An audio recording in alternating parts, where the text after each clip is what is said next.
Oh yeah, music. And talking about music, we're playing this music. Welcome back, guys. We're heading to round or day 3. I'll say rounds for round number 3 for trios gamers. And we're entering this before before finals for biweekly 1. Solos we already completed, so we have that done and done's with. So before that, we get to solos by finals, biweekly finals 1 tomorrow. But we're here for the trios gamers. And for the trios gamers, I'm excited. My name is Severio. I'm gonna provide some post casting analysis for these matches. For today's day, I want to say, if you guys want the full NBPL experience, please watch it with the live broadcasts and the live broadcasters as a whole. And if you do find the need for speed in order to do so, make sure you guys give them some love, especially in the chat, because it comes down to it for everyone to kind of get their value off of being able to take the time in casting, and taking their time in order to do so is a basis for that. But for trios today, we are going to have Duncan and Hitbrain. So as a heads up reminder in terms of who they are, yep, this is the homies right there, right? Duncan on the left, the Fire Dog himself, and Hitbrain/Jake for the casting pool. For this stream, right, we're looking at the Twitch or the YouTube VOD because it's a lot easier to kind of swatch before and after for moments with no ads specifically. But on this end, we are going to see the scoreboard here. Now, I like to make a mention that the bottom of the 6 is the most important aspects of watching how they play. If they haven't played yet today, you can actually see every single one of these teams in the bottom 6 are now performing for today. That's EWG, JL, TE, J-Team, WBG, JJH. All of these players are going up against each other in terms of the view, where JJH is at the bottom ladder at 18th. And then at the very top of the leaderboard right there is EWG, 47.1. Now in trios, earning points can be very, very quick in accumulation. BBE actually being able to play today and catching up for those points. But for JDG, for 5-2-1, these guys already played their 2-day worth of games, and they still are like kind of crossing their fingers that they don't get surpassed. But noticing how the leaderboard kind of puts it up there, I mean, everyone above them between XCG, Wolves, and players above that between GG as well as OUG, those guys already played 1 day and they're at the top of the leaderboard as well. So this middle 6th round has these two teams to be in really, really, really big contention for getting eliminated. So if it does happen to have a really strong, the ladder of the 6, right, not this leaderboard, the leaderboard right beforehand, if the ladder of the 6 really pushes it out there, we're gonna have heck of a gameplay, man. For a push into there, because all they need, essentially minimum, for everyone from here to make it through is if JJH at 25 were to earn around 50 points value into passing out 5-2-1 here. Actually, JDG, to pass them through, so that would even be less than that. That'd be 37.2 points to actually pass these guys. So with that value kind of being in mind, I mean, that's a good game and a half for them to actually do that. But it really just comes down to how they position and play styles for their comps to work in their favor. I like trios. I love trios. My favorite. It's very convoluted, for the amount of action that happens with players taking small things into consideration. It's crazy though. Between 3rd through 6th, both these teams have already played their 2 games, and yet we are now up with GG and OUG having 100-point game days to contest who can be the top dog by the end of all of this. And one notable thing to notice today is that we saw in day 2 with a key component to switch things up, and this is where it comes dangerous for teams to showcase what they got. Even in solos players, if they do choice picks, they don't showcase until it's the end. Alliance threw a position for first round play of Justina in a Weishan and a Yodohime comp, where Weishan or Yodohime is rocking F1, Justina was rocking V1. And those two in combination, or Alliance in the first round did 9 kills in the first round. And in the last round, they pulled that comp out of their pockets again. And everyone was like, oh, okay, well, maybe they're trying to try some 18 eliminations. The crazy thing is they didn't even get like the end game placement for that. So that elimination value comes out really strong. What's crazy is that they chase down the Wu Chens that port down that Justina does, who's trying to go for those safety net reses, maybe for a 1v2 against opponents, because Justina can get a reset off of freezes with that. But before we get more into the comps, right, rotation are as follows, as always. Hollow for the first 3, Morris out for the latter 3.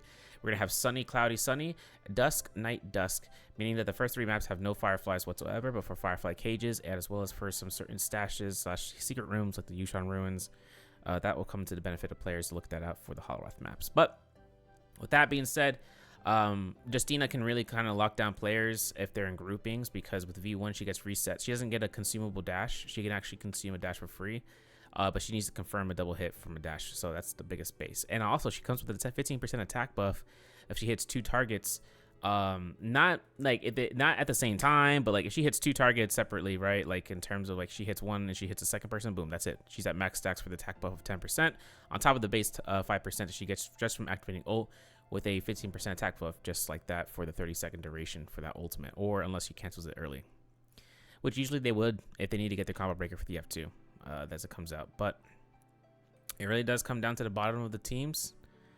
Hopefully we can kind of, you know, garnish a good chance. Like I said, bottom 6, if they can make it out of that position like crazy, that'd be nuts. That'd be impeccable, right? It would also mean that we would lose out between having 5-2-1, a Vietnamese team to actually lose out in catching that position for biweekly finals for their first games, for the first biweekly final period. But game 1's going to begin here in just a second, and with that, we're into the round pick solution. But let me grab a water real quick, guys, before we start, because I am kind of dehydrated right now, it feels like. All right. As water is obtained, we are going to see these first round picks to have what seems to be a double Sand Siphon comp. And I brought this up in the last video.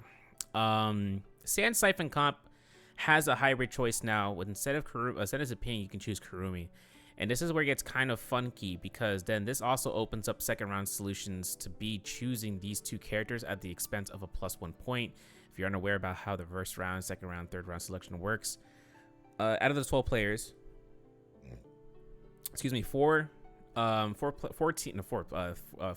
players, 12 teams. 4 teams are separated into their own corner of A, B, and C. And then through that, they rotate between each rounds, where each team gets a chance of being the first round pick at least 4 times in a rotation, or 2 times in a rotation of a day. My mistake.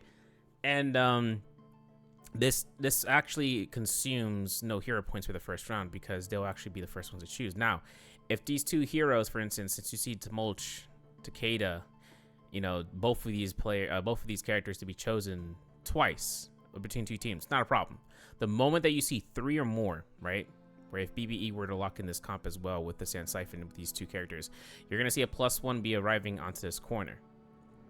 So where if the second round team decides to choose any of these 2 characters, each one counts a single point in deduction for the hero points that round. You can see that if it comes down to the benefit of them, it's to ensure that they don't, you know, so that way they can really capitalize on using that comp as often as they can, even to counteract another comp of the same variety. We saw it in day 2 to where the point value was at 0 by round 6 for some teams. I think Wolves, maybe BBE actually consumed them all, but some teams didn't even consume them all. Some teams actually held out on 9 hero points. They were lucky with their choice picks of who they like to use, and they got it through there into the top 6. So it really is interesting to see how those hero point values are to be calculated for your team comp. That's why the coaches are here, baby. Now, the thing is, coaches, man, they shout out to coaches for a majority of reasons between these teams in the NBPL, because they have to look at 17 other teams, look at their gameplay styles, and look how they're going to be performing, but also to understand that their hero pick rotations works best for their teammates, for their players to actually do their damnness on the floor, because they have to choose if they have an extra choice in the back line, that homie's going to be making sure he can try to be a filler pick that they can actually utilize, because of hero selection of what is available for them on the board. And they can be ready for that, but it really just depends on the first round selection. So for that to be made, we are going to see TE actually drop in here, and we're going to see with that, we're going to see this 3 comps so far with the AOT comp. This is actually going to put these characters into a ban position on the top left. You're going to see that in a second, but 1 cannonball, and with the transformers coming out from Wolves, AOT and Sand Siphon, excluding Ziping Ying and /Kurumi, will be chosen to be. Actually, no, Kurumi, yes, because she got caught into 2 Sand Siphons to be caught out. So that's where Kurumi comes into play about being banned, dude. This is where it's like, oh man, she's now a filler pick for for Siping if it comes down to it. But Cannonball is coming out all across the board. All the bottom rows going to be rocking this comp. Unless ALO decides to run a Justina. Yeah, buddy. Lane's going to be choosing the Justina into this for a Snowball comp instead. That's a name I saw in chat. That's a name we're going to rock with. Snowball. Snowball comp because Cannonball comp has Fairy Shen for it. Snowball comp because Justina's in it. And these guys can go ball out. No. But it's mostly just about the pressure that V1 Justina does in the midst of things. Now it comes down to trios. Hey, what skills are these guys going to be using? Also, what kind of watch that guy has? You saw that? One of the coaches, man, he bulling. But we got to see. Because, you know, a lot of these coaches, man, they play the game. They're like, yo, whew. You know, because trios is, if someone cooks, right? ALL cooks a phenomenal first day of showcasing the Justina in their first day of playing. But it really comes down to how other players kind of want to use it. Like, as you can see, look at the value of the average of points that they got with this comp. I mean, it's 20.4. It's no joke. But, you know, the goats between GG, XEG, like these two teams on top of OUG, like these four teams are the real, like, threats into the lobby of, like, performance over pressure ratio of, like, XEG with GG and OUG, all respectively for their first day. So, with this being said, take a look at the skills.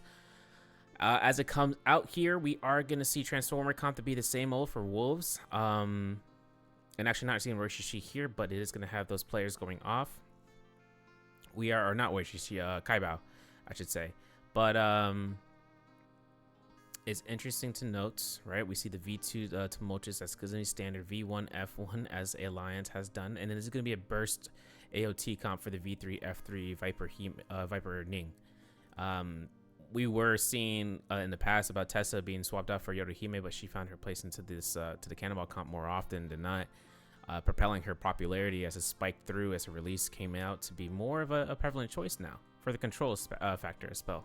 Just having double control iframe for the F1 and just doing work as a 55 rage unit, and she can actually build initial rage if she wants to in hot spots to just be able to rush down teams that are not in a so hot position. Now, as you can see, Yorihime is going to be rocking the F2s. For these players, they're going to be having that to be on standby between U, XLY, and as well as 14. F3s for the way as F3 for the Fairy Shens. And then this is the very rare case. You're going to see a lot of interesting F3 usages coming out here. Should these teams be utilizing F3?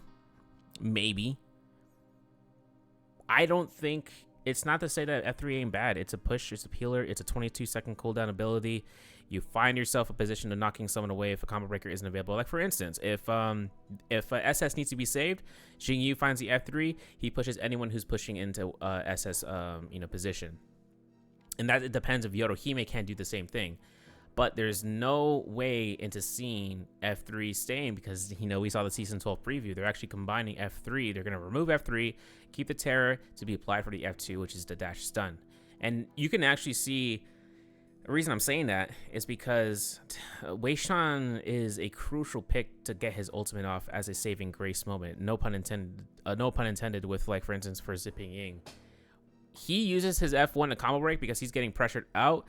And to get his V3 out, we're going to see him avoiding the silences that could potentially give his team trouble. But I honestly see another opportunity in Romy Yangs, for instance, where we've seen Wei Shans in the past actually using their F1 to set themselves up for a neutral uppercut combo for a blue focus, where you see that with the dual halberds and dual blades, and these guys are going to be rocking that as an opportunity of pushing back opponents in a 1v1, or even in not even in a 1v1. Like, they can do that in group fighting. They can get the uppercut for free. As much time as you can delay your enemies from attacking other teammates, that's the best possible way, and that's what he is. He's going to be peeling off using that F1 to get that confirmation. Now, judging from that point, we go into the third grouping. It looks like everyone's going to be rocking it, and now JL is even doing the same thing. So, you know, F3 being utilized here, it's a pressure holder. It really is. If you guys don't understand what the Terra attack buff is, it's negative 40% attack for 8 seconds. That's the duration. That's the probability of you stopping your opponents from being able to do anything. But one interesting thing I'm seeing, and it makes me take off my glasses, and this happened in round 2 and round 1. It's the F3 V1 for for Viper Ning, and the reason it's kind of counterproductive. It's a hybrid. It's a hybrid choice pick for Viper Ning. Vipers running F2 V1.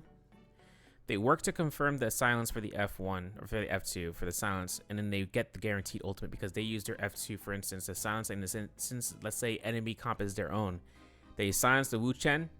Tessa and Viper can't do anything to kind of stop of the ultimate coming out here unless the enchant comes out sooner. If they go up against the Cannonball comp, EWG, right, or the Cannonball comp, right, silence the Wei Shan because he's gonna have V3. What's the threat here? Well, hypothetically speaking, if they use the F2 to silence into this comp, right, that just provides the Tessa to actually work her magic of putting an enchant onto. It puts two things into the mind of Yodohime where she can throw an ultimate and force Yodohime to look for a teleport and utilizing her ultimate. Whereas Leo is now in the position of being able to be on ground unit form for various Shen, who, if is locked down correctly, right, she might have to force the beacon on herself, which this is what's going to cause a disarray for this team because she needs to put the beacon for somebody other than herself, so that way she can confirm more rage back for when the fights actually occur. And of course, there's also vice versa to this, right? Because Yodohime, she can iframe teleport through the enchant, she can iframe teleport through the Viper stun, and that's why some teams actually run the V2 because of that case instance. And this actually denies variation, right? They run the V2, but F3 is a burst shotgun damaging skill. You're using the burst, you might as well go for the V3 because you're going to be in ground unit form to actually just go straight to cooldown and get yourself damaging blue focuses that can affect your enemies. And how much you can actually get away with doing the F3 or V1, it's the majority point is this: you're looking to use the V1 against comps that ain't the Cannonball comp. You're using it against the Sand Siphon comp, because then at which point Sleepwalker, Kakashi, as well as Lee, or not Lee, Shua,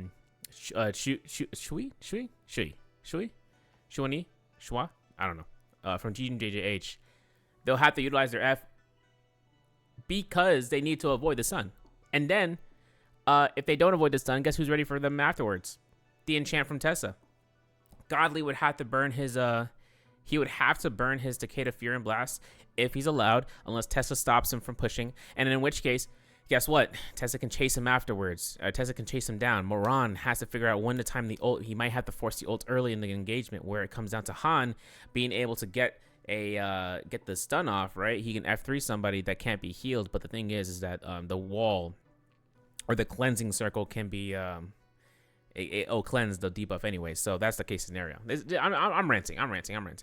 But that's just an idea of what you can expect between these guys. How these comps can work and interact with one another. Because Viper in that position of running F3 into V1 or V1 is like being able to pull up to the bus stop and then not have your change with you, right? Like, you made it on board. You made the chance of actually being able to engage into the fight. Yes, you are in there. You have your ultimate ready. The change missing from your pocket is that you weren't checking beforehand before you left the house. And that's where the F3 comes out, because it's like, oh, you know, I have my ticket, but then it's expired, because F3 gets negated out from the cleansing circle and they heal back their armor lost anyway, so the burst heal.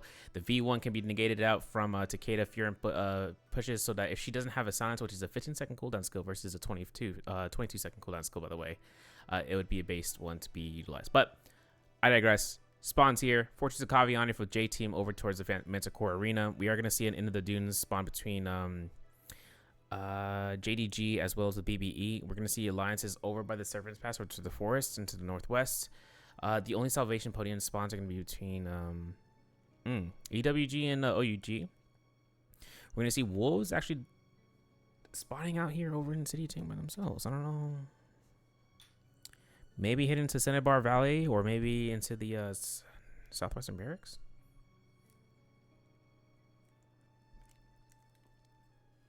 It's interesting.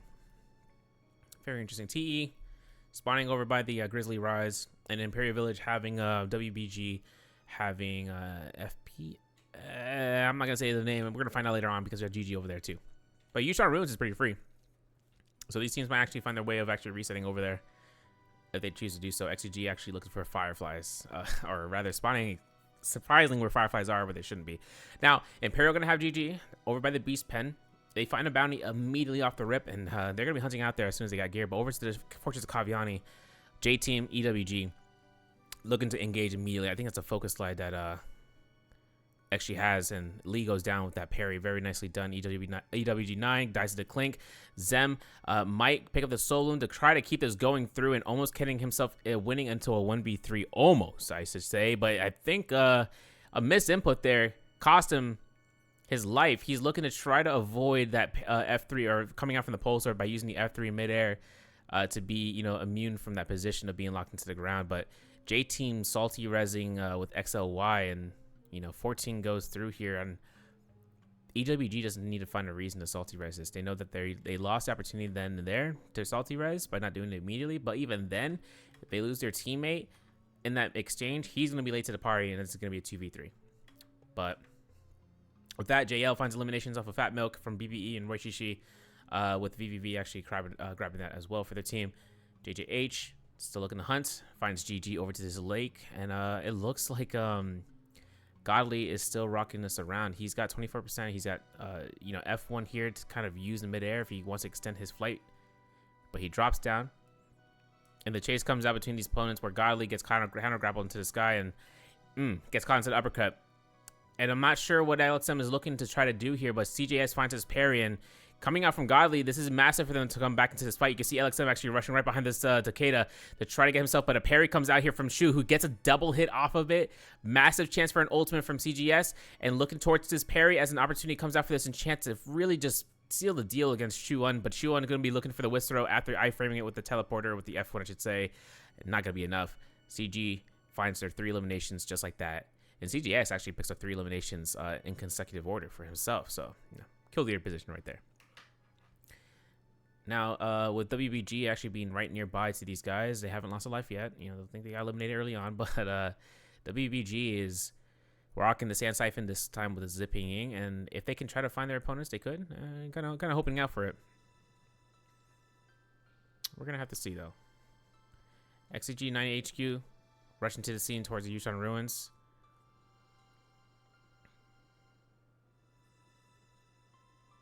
Obviously, Kakaxi's like waiting to go through the portal, but he do not want to go by yourself for a team without your team there. JL though over by the Wildania, over by the Tang courtyard, I should say, south of City of Tang, and we know that wolves actually spawned into the City of Tang for a value of just the troves of the rarities to be guaranteed spots for them. I'm not sure if they want to try to commit to that as often as they wish to do it, but it would be up to their benefit to actually work to do so. Now, as OUGU, it makes sense that you know, for the looting to come out here for economy, while WBG are not taking nothing to their name. V1 comes out to confirm some staggers as the V3 comes out. LXM actually having a purple longsword is massive here, but he gets caught into a parry that was extended out. That was close, but it was extended out by Sleepwalker to try to get himself into that position. Now the Wuchen port is forced. I'm not sure WG is going to want to hunt this out because XCG actually rushes to the scene. Sleepwalker. Oh my goodness. What happened here? What happened here? He got caught in a whisk throw? Oh my goodness, he did. Wait a second. How the Kakaxi, where did XCG come out? From south or north? No, they came from south. But somehow Kakaxi finds the aerial position close guarded to go for bow shots. Sleepwalker actually getting meter dumped as a result from blue to nothing. And Baiji actually getting staggered out here with the stone form. Even for Sleepwalker, having some meter dump is only his solution to keep his Takeda to force this push out from NiHQ. NiHQ dies out. And WG actually turned this around for a really good value, but A Xiao is down. I'm not sure how XCG wants to work this out because they have no ultimate cast. Xiaonan already consumed their ultimate. And considering the Temi and the Takeda, you know, or now in this case the Temi ult is down, GG can now take full consideration of taking for a third party. This opportunity is too clean for them right now. Way too clean for them. No blue focuses due to the F1 from Takeda, but it's not going to even matter because after that point, Baiji gets himself eliminated and 3-3-0 picks up the elimination. And this is going to be kills number 4 for GG, so they're really trying to keep themselves into the top spots of the top 2 as we can't even see them as they come out. But this is where it really comes out to the bottom 6. You actually have the leaderboard focusing on the bottom 6 because this is their time to shine. As T.E. Han over to the Grizzly Rise chases out EWG between 14 and 9. Actually going to go ahead and distancing himself out. F3 midair, we've seen this happen. You know, we've seen F3 be used as a as an avoidance factor instead of just like an offensive pressure. But T.E. on goes for the Dragon Slayer. R&B Crescent Slam coming in from the spear. And as Han gets himself into a Dragon Slayer again, there it is. Going to be looking to avoidance factor again this time.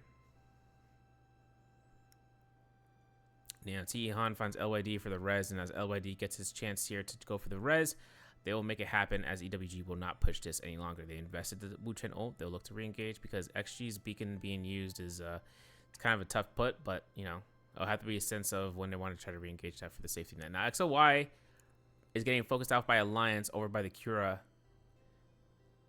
arena or a Cura spot. I'm not sure what that area is exactly of the second part of it, but it looks like ALL's bow gonna try to avoid Alliance's lane. Alliance's lane is doing the work here with the Justina and grouping these enemies up together. Bo they get the elimination, and J Team actually goes down for their first life? Question mark.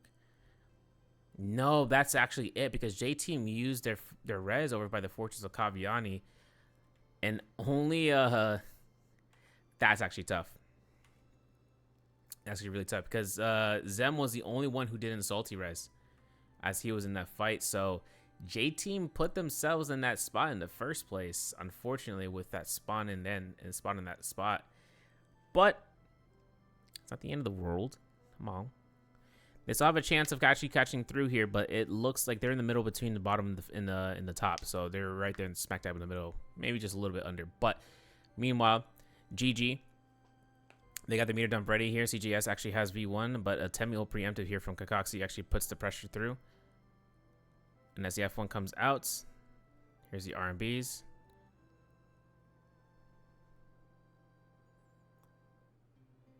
Clinks are coming out. The Takeda pushes are coming through. CGS is just waiting this out to try to go for a meter dump if he can for pressure. The only problem is his team is getting eliminated as a result. And GG LXM, you see the Wuchen port. It's actually to the northwest. Let's see if XCG finds him.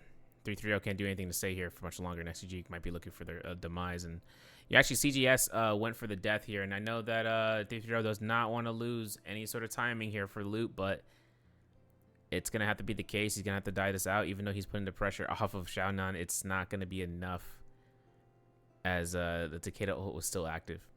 And, I mean, GG is good. Like, they're chilling. Like, this is really a team against the top teams going up against each other. And then there's the other guys, as some people would do. The other guys, though, like J Team in the past, right? They would be seen in the bottom of the leaderboard, and then all of a sudden they would do some crazy works out here, man. They'll do some crazy things, and then boom, world champion 2022. It's like, what the kind of things that happen here. But it really does come down to moments that can be popping off. And coincidentally, Paste, right, for instance, for Solos, who was a former HLG, he was able to grab enough points to not only get into the middle 12 after being stuck into 15th place, or stuck into the bottom, like I think 16th actually, and earning 0 points after 3 rounds. He was able to earn enough points into the final 3 rounds to actually get himself above 10th place, I believe, into 10th place. So Paste is an example of where things can kind of work in your favor. It just really comes down to the timings that you take into consideration. Like, he was ambushing people when the time came through, kill steal, boom, walk out. He found Fang by himself healing, boom. He just took the opportunity, boom, pistol shot, and gets into the elimination. Final circle, 3 eliminations before this when the zone closing in within the last 30 seconds. Now, let's talk about this Romy Yang.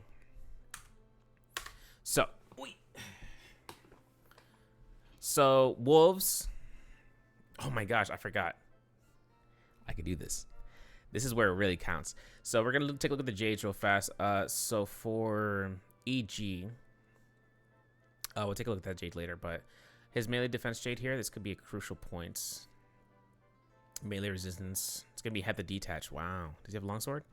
He doesn't have a longsword. Does no one in the team have a longsword? I guess not. That's actually kind of unfortunate, because I'm thinking he's going to have a longsword to kind of utilize off of that. Unfortunately, does not, but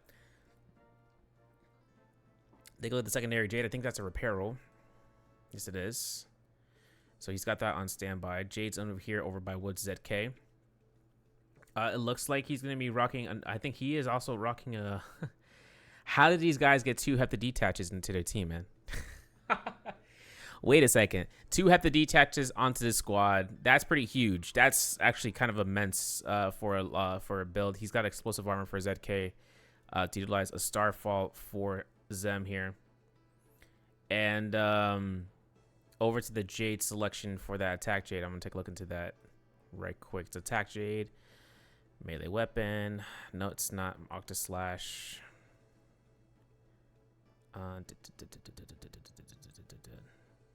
Word? Earthshaker. Okay, well, you can't really use that. I mean, maybe. I don't know. Does he even have a great sword out? I don't know if we can see that. But 2 have to detaches in their kit. They need longsword now. Zem has Starfall. Will they utilize that into a beginning spot? I don't know. But EG charges at the pole sword, walks around, uses ult. Wow. To kind of force out the enemy to not be near their beacon. Very nicely put for EG. Now, as it comes out, the control is to allow for FX to use ultimate first. As TXJ, who is Yodohime, way fair distance away from the beacon, but it all comes down to the aerial shots coming out from VVV to build up rage again. And as FX is gonna be locked into this corner, you can see TXJ rushing around, ringing around the rosy to force EG to be, lost in the sauce. Essentially, he's not finding any sort of value into catching his enemies, who are just being able to be in ground unit form because they're just using the time to escape. Because considering that their teammates ZK and Zem aren't able to lock those guys down, this is gonna give VVV the necessary time to make it to the beacon in the middle of the duration of the Tianhai ultimate. This is burning time for the ultimates between each other, because now that ZK is getting focused on, right, the Kurumi still being the most effective factor of sustaining this team when they're in ultimate. Now that they're no longer in ultimate, for instance, for the Tianhai, he doesn't have to really worry about it. Now ZK, he has tether available, and the lockdown from FX is really forcing out EG from the spot, and TXJ ultimate comes through. But this is where it comes out to play. The V1 still hasn't been procced. VVV is still building up rage as the ultimate was utilized, and now EG goes down. Right, Tianhai is down. Zem is still rocking around into ult, but that F2 is going to deny any sort of escape for XM. With that silence too, that's going to be the case. Honestly, the Kurumi ultimate not being available for these guys just because they were getting pushed out. They were really separated at a point where even as much as the Kurumi had a chance to work out, the moment she got caught into this cannon shot got deleted by the RMB from FX as ZK goes down, right? So no Kurumi first. That's it. They focus her down immediately. And like, because you look at the tether, right? ZK is getting caught to these cannon shots. Boom, boom, boom. Free shots from the cannon, free stagger means free blue focus for your teammate to find that. So with that, JL gets the victory. JL, which includes VVV and TXJ, formerly from TE. So world champions to actually be under the JL banner. So this is going to be a chance to see the other Romyang, I believe, was OUG Shin Yu and ALL. It looks like OUG is working this out with the Weishan here. So we'll have to take a look and see how that kind of earns themselves the win, if it is indeed the Romyang. It looks like it's going to be Revenge getting eliminated here. Still in soul form, you can see it. But JJH was actually right behind JL the whole entire time, so now they're going to be gauging them after their Romyang victory. And JJH throws out Wiss against TXJ, who had to use ultimate off this case. We're going to see this chance for Godly to be focused down. As heavily as it's coming out here, Godly gets his ultimate, from the Kurumi for the V2, but this Sand Siphon comp did not have enough mitigation against that pressure that came through from the gold weapon that was in TXJ's hand, the pressure from FX, and for VVV, just for the cherry on top. Temiya Circle hasn't been popped yet. It hasn't been utilized, as for a good reason, because they're going to be waiting this out until the next Romyang, or rather the next Romyang, but after they reset for the spawn, because they know they're not going to make it into this point. As well as with this team just getting wiped out just like that, man. Let's talk about that. Let's look at this back. So this was not a third party. This was a backline push. JJH had a high ground. They rushed it down. FX looks towards Godly immediately. Take the Takeda, burn his ultimate, because Vermilion Birds might, if he's looking to use it early on, he's gonna be the first person to use it. So they are focusing the heck out of him, where he did use ult. Perfect.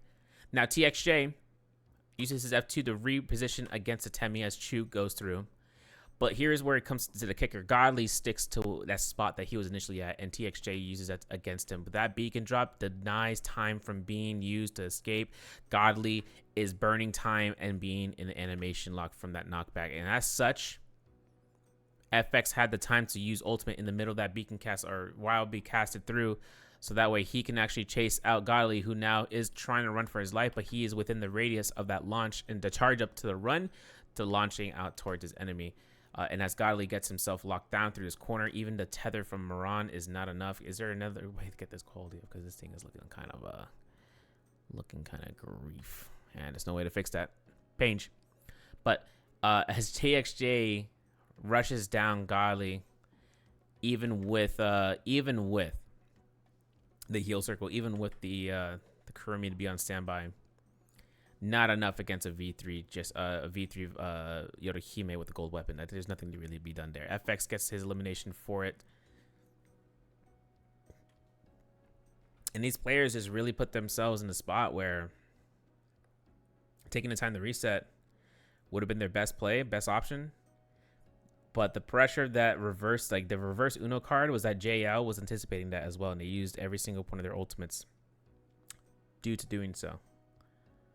So, I mean, it's pretty good. It's pretty good to see that.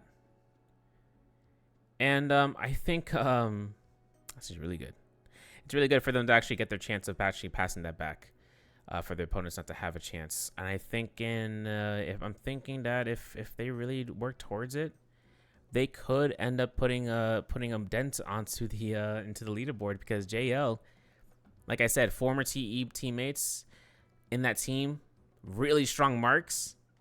Can they do it again? You know, for the majority. But unfortunately, Wolves gets eliminated because ZK is buying them back. The boys are back. The boys are getting bought. I think how many Reaper charms can you buy though? One? Nah, he bought dos. He bought two. They had enough money for that too. It's kind of crazy. They held on to that gold as much as possible. Very smart. Now, ByJ and WBG, they have Vermilion Burst Mine as well, but this is that push. Remember that thing I was talking about, the V3 F3? So let's take a look and see what V3 F3 has, because ByG has ultimate. They didn't focus the Takeda. This is kind of dangerous. I don't know why they didn't focus the Takeda. I'm gonna wash this back a little bit. All right, BBE, high ground, position. We're gonna see an F1 coming up from ByG.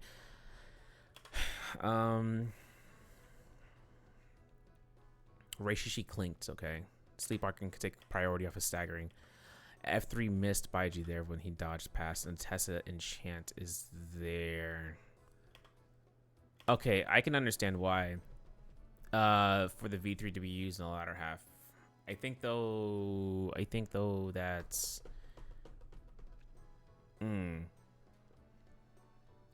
I don't know. I think BBE should have waited to bait out their ultimates beforehand, because I feel like this is about to hit into some unmarked territory. We'll see what happens. So, okay, so Reishishi activates ults.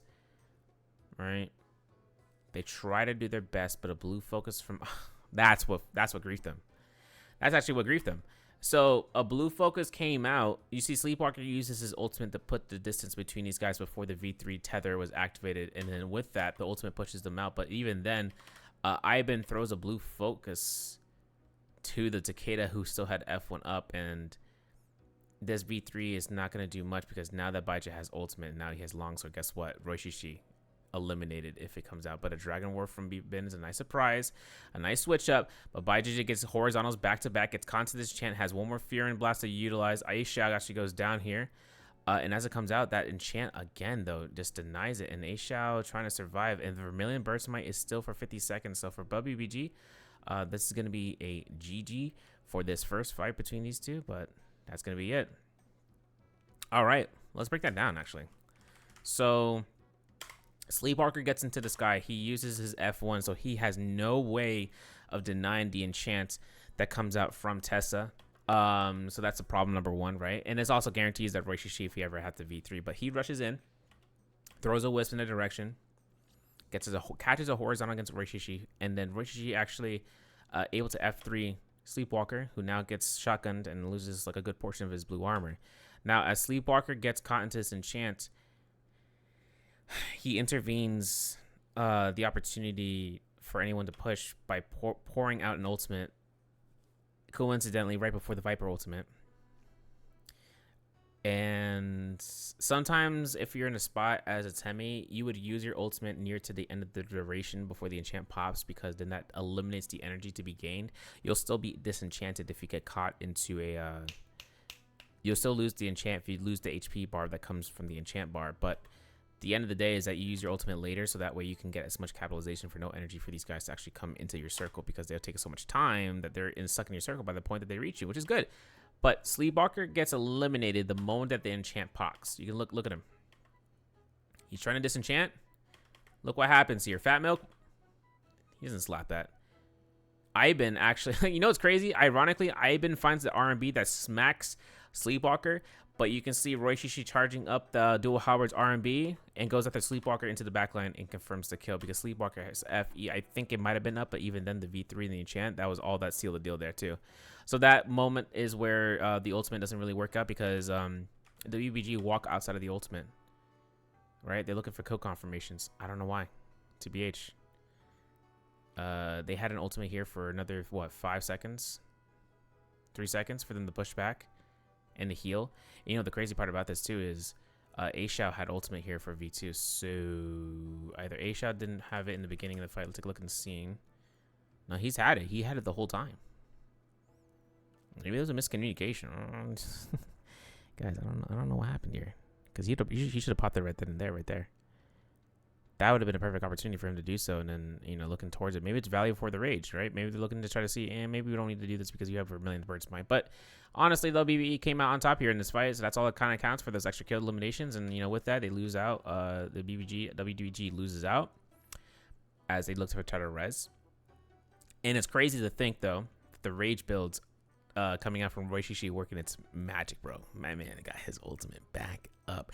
I don't know how many soul blooms he picked up, but maybe he is the true pressure carrier, right? You know, to kind of grind that out. But EG, what happened to Wolves? They spawned. He was able to spawn his teammate Zem and ZK.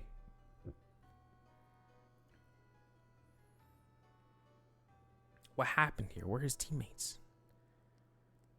What happened? Where's his teammates? How are they in the zone? I don't know. But ALL gonna find TE here. And I'm looking at this fight with the Forbidden Seal. No ultimates are available, right? So, guys, we're only looking at skills here. Horizontal of Destiny comes out. Nice chance here at the control against Revenge. Revenge can't do anything here, man. Even if he wanted to. ALL actually having a not so cash money game outside of the zone, man. And that actually knocks him down beneath. Oh, actually, no, that puts XEG above Wolves here. Or actually, I'm looking at the kill feed. LXM finds TE Leo. TE goes down. GG LXM finds that solo for the purple armor as well. And as Han, as Leo was their Wu-Chan, he can't teleport, right? Forbidden Seal, the blueberry in the sky. Everyone wants to try to eat it in terms of what it contains here. Sweet, fruitful bodies is what kind of can happen there. And, you know, LYD is, he's he was greedy there with the R&B, but focus slide from CGS with a jump LMB with a spear. That's a tight move. That's a really tight close gap. Actually, you know what? So this is where I was actually after I was watching day 2 trios, I was dropping into games of playing, and I was like, man, focus slide, hell of a Jade. And then I was thinking, man, focus slide with dual halberds, right? Because you can catch LMB uppercuts off of that. And I was thinking, you know, other weapons can now people can start thinking, because Pole Sword does a massive amount of damage with the Pole Sword Greatsword do a massive amount of damage with the slide into the LMB for what it's worth, right? Because it's blue focus into a neutral hit.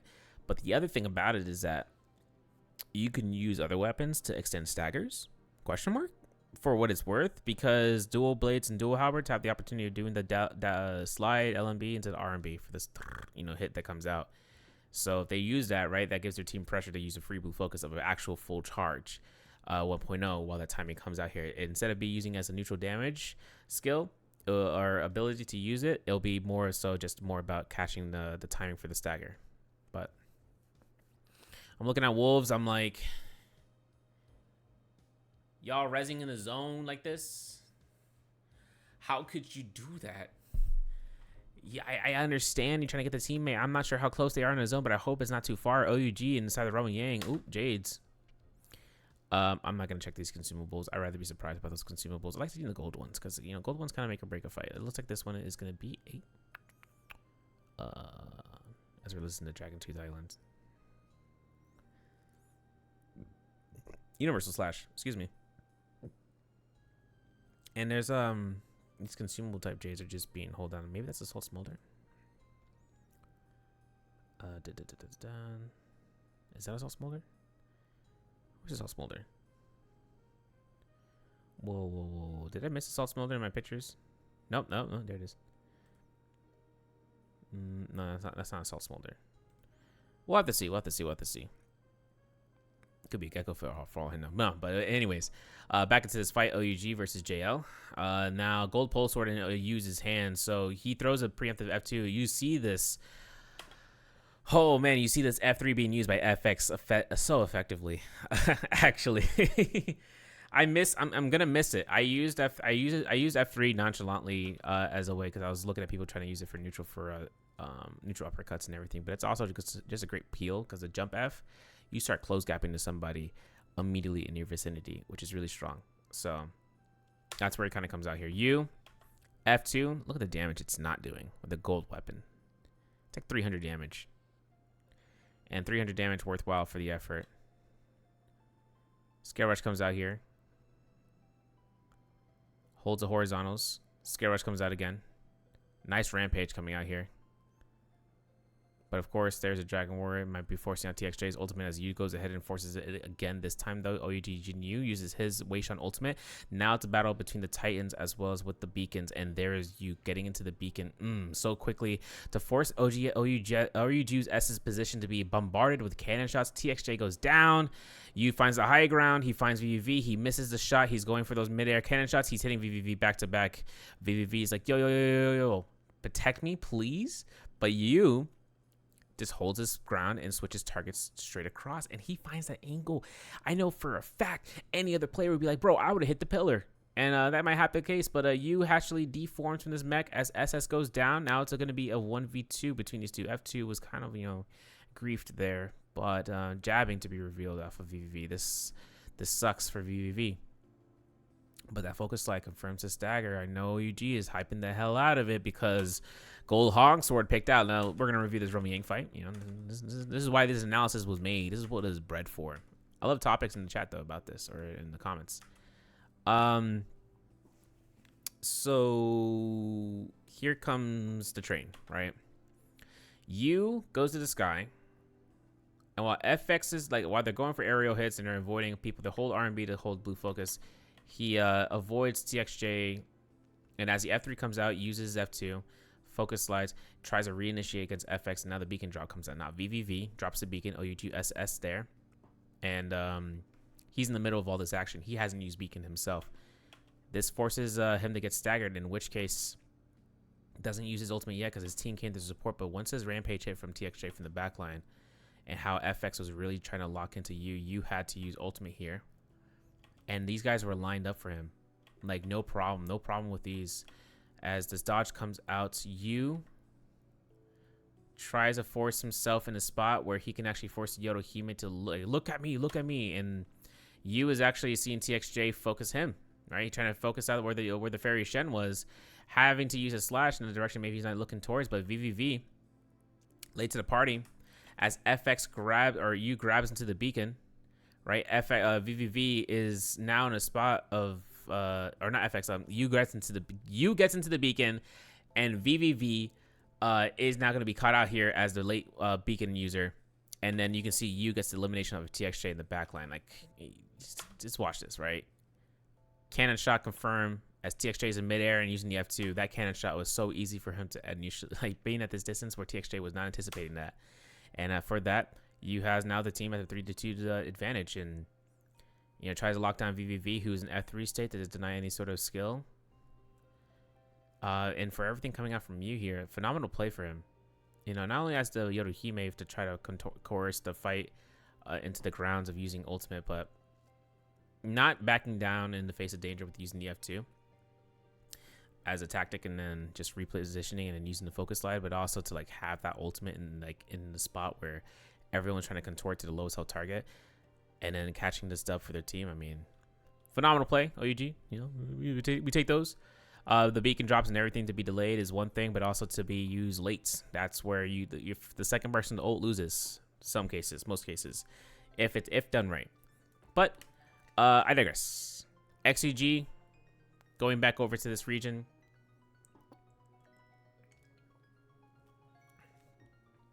They have White Tiger's prowess. You know, good on them. Show me what you got. But we can actually see JL. They grabbed early eliminations at the end. So they got Soul Bloom stored up, man. That's intense. That's crazy to me. I mean, they got 10 eliminations. JL really cooking out here. Even though they lost Rom Yang. They really had themselves a spare set of Soul Blooms for the whole team, for the whole squad. It's like, boom. All right, we're good, guys. We made it, you know? Yeah. For everything coming out from JL, though, they have 10 eliminations, and they're actually beating out the rudder of the lobby, with BBE being right behind them with 57.2. And EWG at 50.9 with 3 eliminations. And, you know, it's like between BBE and EWG, like they're close in, but TE's already eliminated. Excuse me. And J Team is pretty far behind. They have to catch up like 14 points. No, not even 14 points, bro. 20 points, really, because they have to get back. They have to get themselves back up in terms of that leaderboard spot. Because at this stage, the gatekeeper, it's not going to be JDG. It's not going to be 521 either. I think the gatekeeper spot it's approximately where Bauda slash not DRG, but where Bauda is, I would say, is where the gatekeeper spot is. XGG still on that ends as well. Where they have to really get the amount of points to that value to actually hit it. So we'll have to see. But as Ivan gets himself with his loot, we are going to see Ivan or BBE being at 3 eliminations, being at the Pinnacle Town, just looting around. While XGG sees Sleepwalker, or sees WBG as a whole, who are running 2 blue armors. They could see an armor check and seeing about that, because Arano is the one with the full set of purple armor that XGG decides to ignore this team as a whole. I mean, they count White Tigers brown. Did they not just want to fight? Did they not want to fight Sand Siphon comp? I mean, Sand Siphon comp against the Cannonball comp, you could take your battles. I don't think WG wants to take that. I'm going to skip that. But we're going to take a look into seeing about the other Romy Yang. This is Alliance versus OUG. All right, Jin Yu.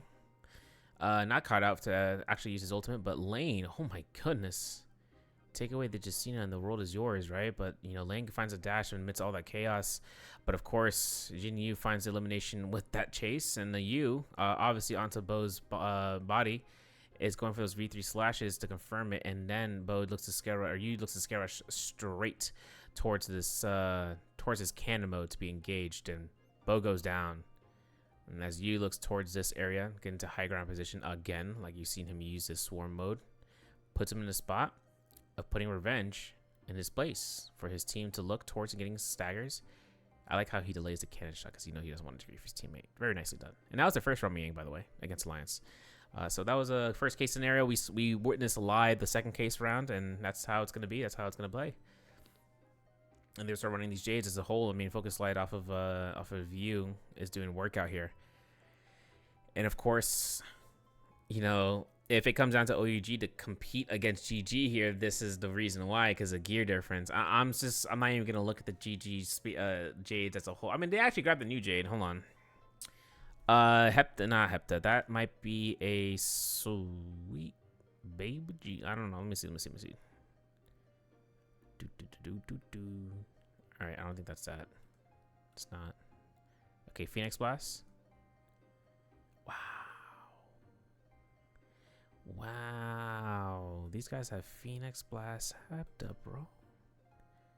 Who gave them this build? That's crazy to me.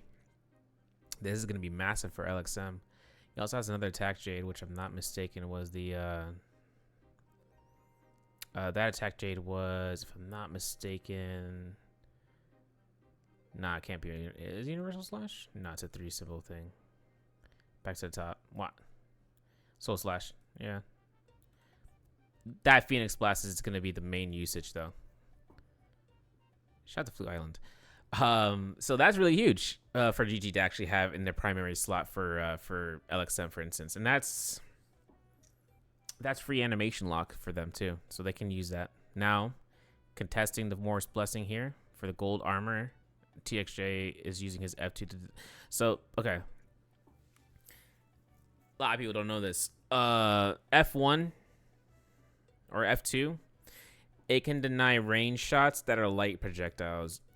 You can avoid the cannon if it hits the ground or anything of the nature or within the frames, but light projectiles can get blocked most of the time when that range comes out here. And it's a really great defensive skill. People forget about that because, like, I'm like thinking to myself, guys, don't you realize if you use light attacks against, like, for instance, like, compare and contrast, you try to use light attacks inside of a Fairy Shen or a Yodohime F2 or F1, for instance, you'll get staggered, right? As a result, you're stuck in the ting ting ting hit, and I'm like, if that happens, and doesn't that mean that you get confirmation for the hits, like, as well? This sucks though, because TXJ were trying to unlock this for themselves, and a full value ultimate coming out here from WBG. Was it worth it? I mean, yeah, heck yeah. You see that gold pole sword, bro? There's actually 2 gold jades of those rarities, which I don't think they're gonna be picking up. But if they do pick it up, you can be quick with it. It's gonna be repair. Oh, okay, maybe yeah, pick it up. Yeah, repair roll for sure. And the other one is I think desperation, which it's optional. It's optional. You don't really need to run desperation.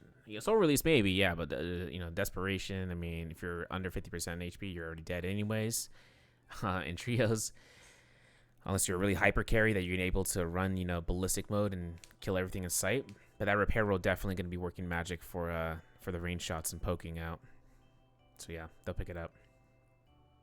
And he picked the desperation or whatever, It's more damage dealt. It doesn't come with more healing. If it did come with more healing, that would be given to Kata too much leeway, I think, to be at low health. Where he can just get a fear and blast out, and then just ching, all his healing comes back. He's at 100. He's at 100% HP after that point. But I think to be careful with this ballista though, because VVV or JL in the sense, they got to be really mindful about how they want to do that. And we reset the music. Well, coming off of this end, XEG actually in the bottom floor of their salvation podium. I'm really curious why JL is sticking to that ballista like that. Everyone in the map can see that, by the way. So that's going to be the position. These guys are going to be holding that. We're probably going to get a replay here in a second because it's going to be dead time. Stagnation time. Position time. Like watching these players kind of go for their going for their spots. But VVV catching himself into this ballista spot as a Fairy Shen. Ben over to the corner. Excuse me? Well, I noticed the shot was over there. I didn't see Ben's HP go down. Until now. So, oh my god, a double hit from VVV. Nicely done. You are now my elite employee. That's going to be 11 eliminations off of this end for VVV. And as VVV actually has armor powder. Look at the armor powders being stored up here for dropped out here, because that's kind of blowing my mind. Of having those supplies just left out in the open. But XCG is going to be just holding down this ground. They saw what just happened, and they don't want that to happen to them. But VVV finds that elimination off of Ben. Ben not able to be rezzed whatsoever because his team could not reach him in time, I think, to this stage. I mean, maybe. Not with XCG around. But, the hopes and dreams come out here. Fatmail couldn't find any sort of chance of actually getting his team out there, as Ben is not going to... Or Fatmail does not have ultimate currently as the Wu-Chan, so he can't close gap teleport towards a safe spot. And even then, the circle is enclosing so much that I don't think there's any safe spot for Wu-Chan to even teleport in the first place, because everyone can find that ultimate, all the aura drops around. And VVV now locked into the southern tip of the ballista area. He cannot go past towards the Moonbane unless he gets caught into it. And even if he does go towards the Moonbane, he cannot dodge it due to the slow speed of the ballista, right, on the rails. Now CGS, GG, they're going to be holding this northwestern corner of the circle, putting the pressure on. Remember, LXM does have Phoenix Hepta, so be very mindful about what happens if someone tries to third party chase this down. And since he has V3, F3, he really confirms that V3, F3 free blue focus. And that's just going to be a topper of the days of when you wished Phoenix and Hepta D-Patch weren't existing in the game at the same time. But happens. patches. Talking about the patches, can't wait until next week because we're actually gonna get the season 12 patch, and oh my gosh, everything changes. For the majority though, OUGU having to force himself into ult for reasons. For the pressure that he's putting on Fat Milk is actually kind of nasty. F3 is still available for Fat Milk. He gets caught into the rubber band of that, and that's going to be the elimination for OUG to grab onto BBE. That's going to be elimination number 7. And as you find TXJ to scare rush out there, FX is going to be going down the eastern stairwell. Finds a musket shot, but it's not going to be to anything to value because Ultimate's already demeching. And you can actually see SS picks up the soul bloom that Fat Milk had dropped for himself, his death, for SS to get his ultimate back up for the ultimate for Fairy Shen. And this is where the cannonball shines. Now, this is what I want to see. Mistakes were made type bases. LXM gets a sick parry off this end, and the enchant avoids anything coming out here from the Takeda Fear and Blast and just uses the range blues as often as he can. Gets himself into the Hepta spot, but gets caught by the pushback from the Cicada that came out. But I don't know if LXM is looking towards Sleepwalker. Is he focusing the right target? Are they all focusing the right target? Because it looks like they're kind of spread out between and thin. Because now that VVV shows up here into the target of the cannon, it's going to split everybody in this corner around because anybody could grab these eliminations as everyone is low. CGS into the corner has himself to lock himself into the zone. Zone damage is going to tick away, and that's a confirmed kill for VVV. CGS goes down. 330 is 1 HP. He could get burned here. He could get a teleport. Where's it going to go? Right into the dead center where everyone can reach him out, and 330 is low. He is going to be killed out in the middle of the seconds, and there it is. Sleepwalker finds elimination. Obviously, right now, we actually have a chance of seeing everyone trying to focus on a Sleepwalker finding the kill, or Baiji finding the kill off of LXM as well, eliminating GG. And as Yu comes into the fray of things, I'm pretty certain that we're going to see you get killed out here as well from the slashes that 14 was able to get off as a Yodohime picks the Soul Bloom immediately. FX in the position of launching himself into the building and looking towards XCG. A massive amount of damage, but he's taking half his health bar down to the floor, and for himself to be able to heal up into this tower because his team is there to support him.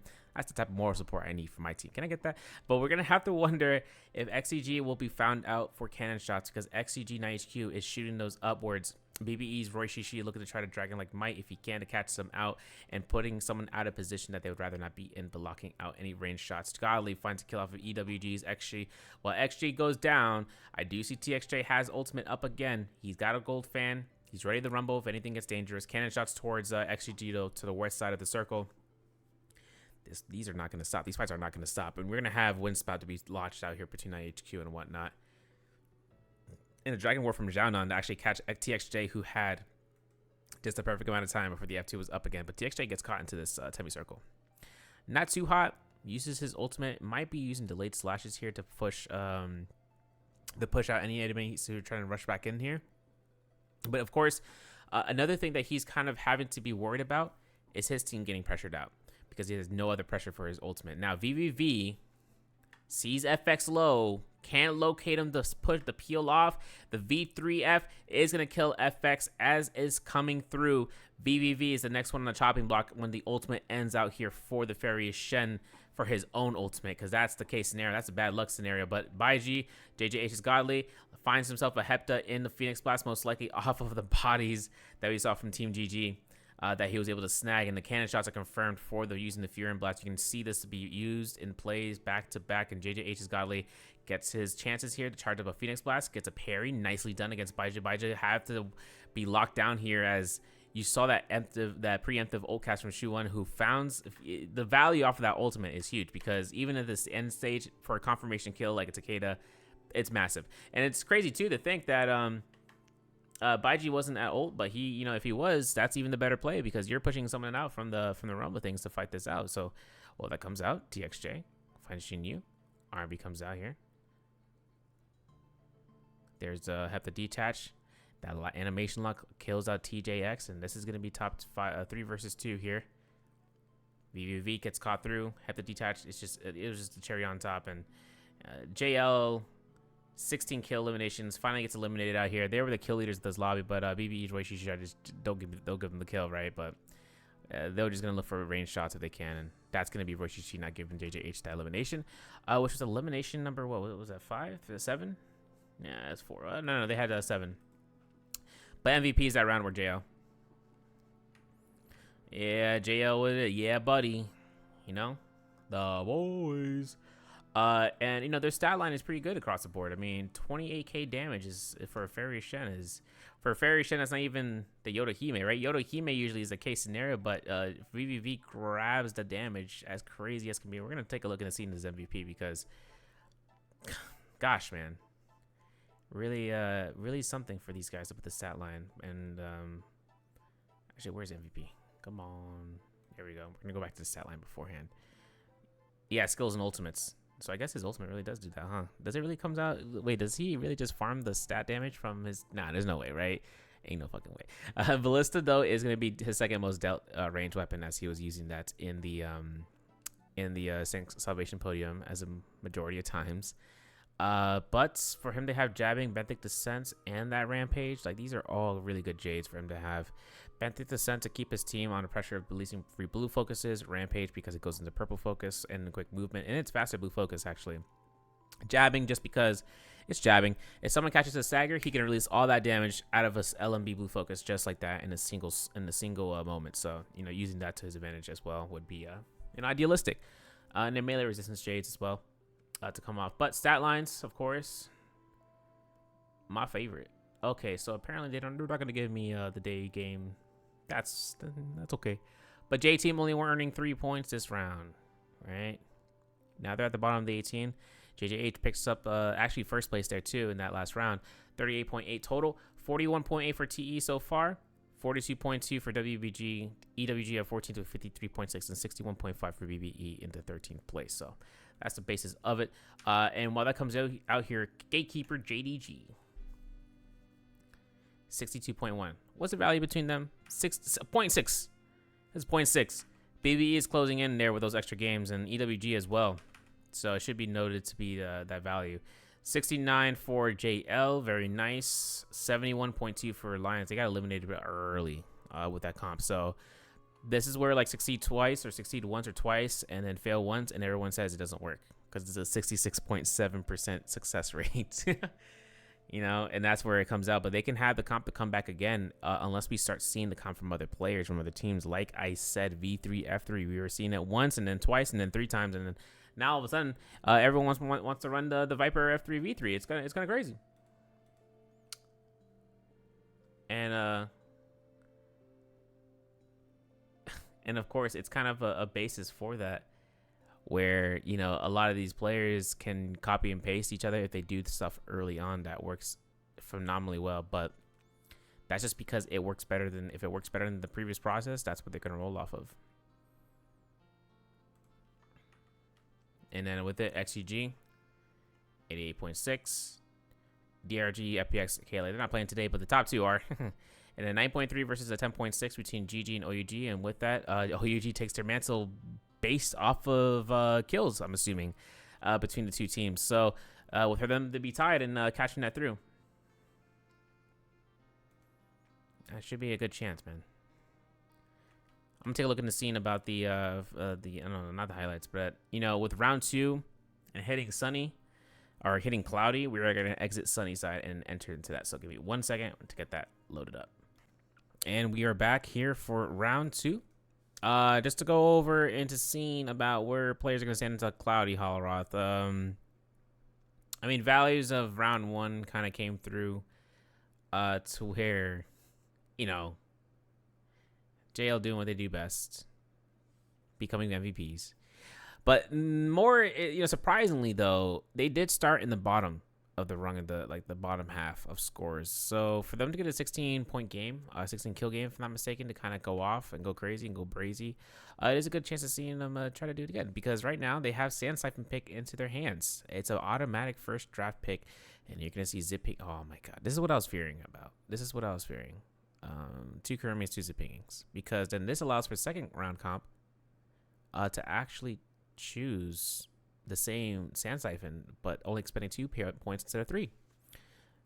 Actually, this opens up the door tremendously for them if they do decide to go through it. But AOT is going to make their rounds here with the Abuchen Viper Tessa. Across the board, it's mono second round pick for Alliance, EWG, OUG, and J Team. And then the last round might be just doing the Cannonball as a resort choice. And skip around, and yeah, Let me see. WGB. Are they going to be cooking with the? Are they cooking in their choices because they're the last ones to choose? Wow. Really? Hey, choose that one. Wow, they actually are right. Wow, he actually said yeah. He's laughing too. Choose that one. Yo, look at that. Yo, those guys have. Yo, you see that planner he's got? Looking at these spawns. Yo, coaches are in there for that, man. Screenshots on MS Paint. That's crazy to me, man. Because look, he's looking at past plays of past drops and thinking about where they can drop to kind of contest certain teams. That's exactly kind of, it's like the step one is playing the characters and learning how they operate. Step two is, okay, how do you fight certain teams who do the the second stage of fighting in the same spot over and over and over again and working around it and knowing the nooks and crannies of battling it out there. So I mean that's kind of funny. But just like that, we're bringing the RuneScape music back in. Sneaky. Skills and ultimates. Let's see in the first round. What's your skill? What's your ultimate? Okay, F1. Yep. Okay, F3 coming out from XGG's 9HQ's Wei Shan. So he's following the suit of that. And F3 from Kakaxi. Lane though. Wait. F2 V1. Finally, right, for Viper. And see how that ends up, because you catch one target, you guarantee a stun for sure, but you got to make sure it's the right one, and you got to make sure the teammates can't do anything to push you back for that.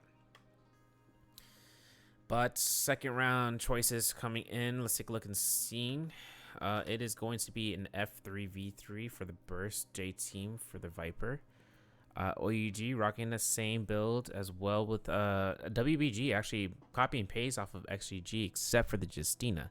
Now this is where WBG are going to rock the F3 instead of the F1 for the Yodohime. So that should be good. And then EWG considering their F3 in the V2, so they guarantee it's done and they can guarantee an F3 afterwards off of a target. That should be pretty snazzy for them, but I'm trying to see about what happens here to the bottom of the half. Obviously, sand siphons are sand siphons, so I think V2s or V1 to mulch to keep them kind of safeguarded, and that's going to be the case. V2 for JL, V1 for TE's LYD to choose it. F3 from JJH's Yodohime. There's not a lot of F2s we're seeing here except for BBE's Ivan, so he'll be rocking that. While Fat Milk has the F3 for the Furious Shannon. Another F3 Wei Shan coming in, making its work. So, I mean, even with JJH. So, players are using the F3 here. And it's ironic because this is a skill, like I said, is to be removed from what we saw in the Season 12 preview. They're not doing it immediately into Season 12. They're going to take their time and seeing about it cooking. And the implementation to F2. Right? Maybe the player's like, no, don't do that. Don't do F2. Don't do it to F2. Don't do it. The lunge is too good. But we are going to see a Manicore Arena, I think, spawn between JL and I think that's not BB. That's not BB. But it looks like an Igneous bound spawn between XGG and TE. GG, J-Team, OUG, Alliance. They'll be spawning to the north. And then EWG actually putting himself into the corner towards the trenches. So because it's not just one person, it's multiples. And towards the WBG into Moonfall Pass there. Very interesting into this cloudy map. And still got more. Open this up, yeah. Because I'm saying Imperial Village has 3 teams, and Alliance is actually outside of the Imperial Village, trying to close gap. Curious in how they kind of want to operate that one for sure. But it is going to be interesting to see how the Justina kind of works across these guys, man. Because not only is the Viper, the Valda, not Valda, Yodohime ain't got the F3, or ain't the F1 for the extension. That's just an insurance take for them to actually take a utilization. So let me see, because I don't know. I really count out the possibility for the insurance policy versus being offensive, because it comes out to better value maybe. But SS has a fan, but he gets caught out here for the stack. Well, Alliance is about to eat him through. He dodges the V1 though, so Lane or Bo actually loses that chance for the initial rage. Good lord. Okay, 3-man stagger for that chest enchant. I'm stopping here because what's gonna happen next either makes or breaks OUG. Because we know Revenge is gonna have himself an F3 to put himself away from the stagger. Bo might have an F1 ready to go for the pushback against SS, but what will happen with Jin Yu? Can he get there in time? Wow, okay, they kill off SS. They get this enchant almost. Jin Yu actually denies this. They got its focus on a target. They're finding it. They're looking for it. There it is. It's going to be an ultimate cast. Not going to happen here from anybody yet. A whole horizontal comes out. It looks like this is Lane's, ALL's region of respect. They get a dodge off, a parry coming out from you, finishing off Lane, and a Soblum just like that. Double roll. Going to go out in avoiding these horizontals. It's caught into the vertical, and I think Bo actually has an F1 opportunity here. Yeah, and there's a shield wall to get himself stagger immune. There's the burn off for the Foxfire. No parry from you here. He's chilling on the ground. This is dangerous. Gets caught into the test enchant the third time. This is a full rage Tessa, by the way. But this actually might kill confirm. Oh, he knew he... Oh, my goodness, brother. Oh, wait, this common longsword shouldn't kill, right? Wait, Bo, what are you doing? Bo! Bo! No shot, brother. Wait, was he afraid because he sees a third party coming in here? Yeah. Yeah. Wuchen Port of Destiny. Oh my god. No, yeah, GG. J Team's hunting that down. Wait. What happened here? Why did he shift? What's he doing? Someone read that out for me? Why did he shift? I don't know. Maybe it was misinput. Misinput. I'm gonna call it misinput because he could have He could have 2.0 to the longsword beam to kill off you. Even with the common longsword, horizontal does more damage anyways, but vertical does less, just by a tiny bit. But in the case scenario compared to a common longsword versus a purple one, right? For instance. But you get to teleport, but he's not gonna live for much longer. I think yeah, F3 coming out from Viper from Lee, guaranteed stagger, guaranteed muscle blast into the HP bar, and yo, Yu is clean with this. Fan to pick up would be kind of cool, but gets eliminated. Zem is actually this reminds me of players in ranked. They're like, bro, where was my team? Like Zem. I don't know what Zem was doing though. I mean, if you're by yourself, if you knew who you're chasing out, what happened then, right? Okay, let's take a look at Zem. Right, he's backline. He's in the very far back end. We're not looking at you. We're not looking at the gameplay. Look at the map. Look at Zem. Gets counter grappled, I think. Yeah, he does. Right then and there. And this team is too consolidated onto this, and GG actually have good gear. To the point where Zem is only, it's only a matter of time before he gets eliminated. And XOY tries to rush down here. I think he realized his mistake as it came out because Zem's like, no, back up. Just wait it out. They knew that they were chasing someone anyway, so they're gonna head up there anyhow. But Lee is trying to keep the distance close towards the northwest, as GG just goes for the chase here. But they're gonna loot up as a whole, while since CJS is gonna loot up as LXM goes for the spot of first place of chasing out this enemy team, and they're looking for a south flanks if anything happens where they put a misdirection play of grapples and everything to actually get away a different route. So we'll see how that kind of ends up. And FX actually gets himself over to Medtop. We're going to switch over to Medtop, I should say. Well, JL is going to be contesting against JJH. An F1 preemptive denies any blue focus from Godly, but an F3 denies any sort of damage to come out here as Godly goes for a reset for an armor. And FX looks to reset here as well as his teammate going to be guarding him. Mirando closely put with that blue armor that they may lose in just a second. JJH finds a perfect parry here, goes for the hits, and might be looking to try to build up rage here with the fan here. There it is, RMB number 1, RMB number 2, RMB number 3 doesn't connect, but they will find a kill off of Godly if they're fast enough because Godly is just running around. He gets eliminated. Sobloom picked up, guarantees a Takeda ultimate. RMB comes out here as Shoot is going to be looking a little bit in a dangerous spot, even with the F3. The soft combo rig to actually push them back.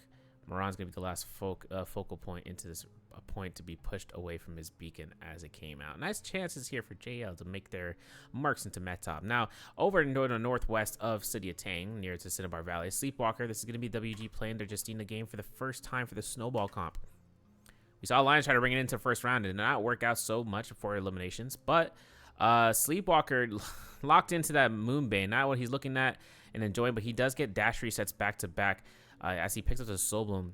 EWG's Soul Bloom or Moonbane does not work in their favor as they were hoping for an early game purchase. And you can see Sleepwalker just using dashes to dashes because he had free dashes in the beginning. He actually only utilized one cost to dash to build up rage back for it to come through. So, well, that's made. ZK, Wolves, inside of the Yushan Ruins, up against GG. Of course, you see GG, and you're like, yeah, big guys, big gamers, of course. But ZK, he had just shy of an ultimate cast for level 2 Takeda V3 ultimate, where it comes with 4 dashes. But CJS forcing this pressure for those longsword beams or purple rarity that's going to hurt, but this Phoenix Blast is going to burn through the HP bar that is up against GG. Now, Wolves, ZK, he's got F1. I don't know what happened to it. It kind of deleted itself. And that actually gives ZK a little bit of trouble here as he's getting fully focused on. CJS is going to have a chance for pairing and almost eliminating EG, almost getting baited out from his teammate, but the Whisk Throw is essential for this Hong Sword, but no lethal jab from Zem. Forces the proc for the V2. There is no chance for him to come back from that one.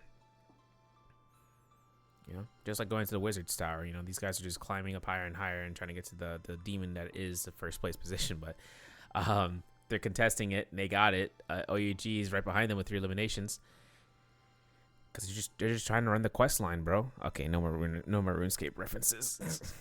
But this is interesting to come out, man. And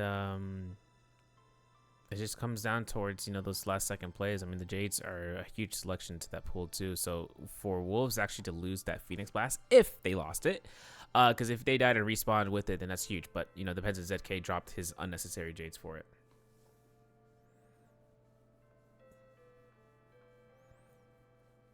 Now TE Han over to the shop. Oh wait, we can skip around. Yeah, he's going to the shop. He's shopping. We can skip around, guys. Down to the trenches, we see ALO actually repositioned. Purple Jades as a purple musket with ALO's team as a whole having blue armor, except for Lane, who's rocking the purple armor. Is that a... That's a Viper, right? Yeah. Tell me how I thought it was a Shael. Don't ask me why.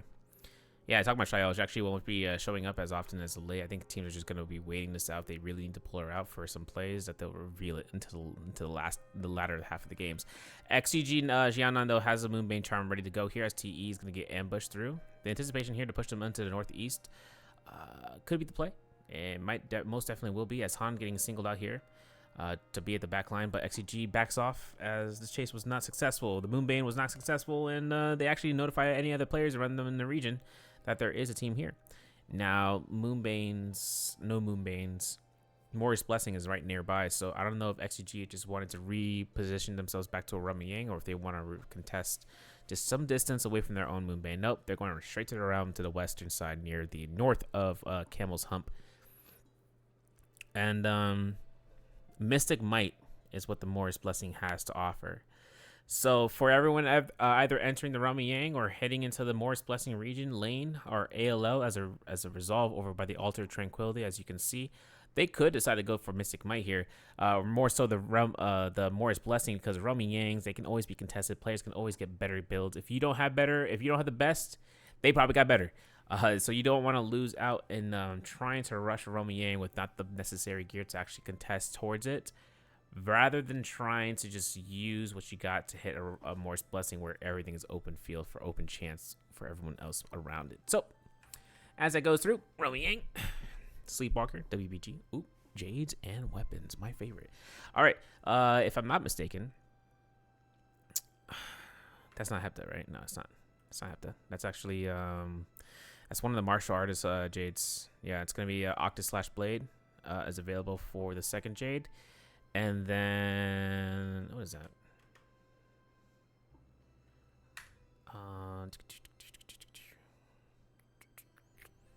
Scroll up. Keep scrolling up. That's going to be a Dreadful Wheel. Wow, Dreadful Wheel and Octa Slash Blade. Not bad for Justina. Actually, really not bad for Justina.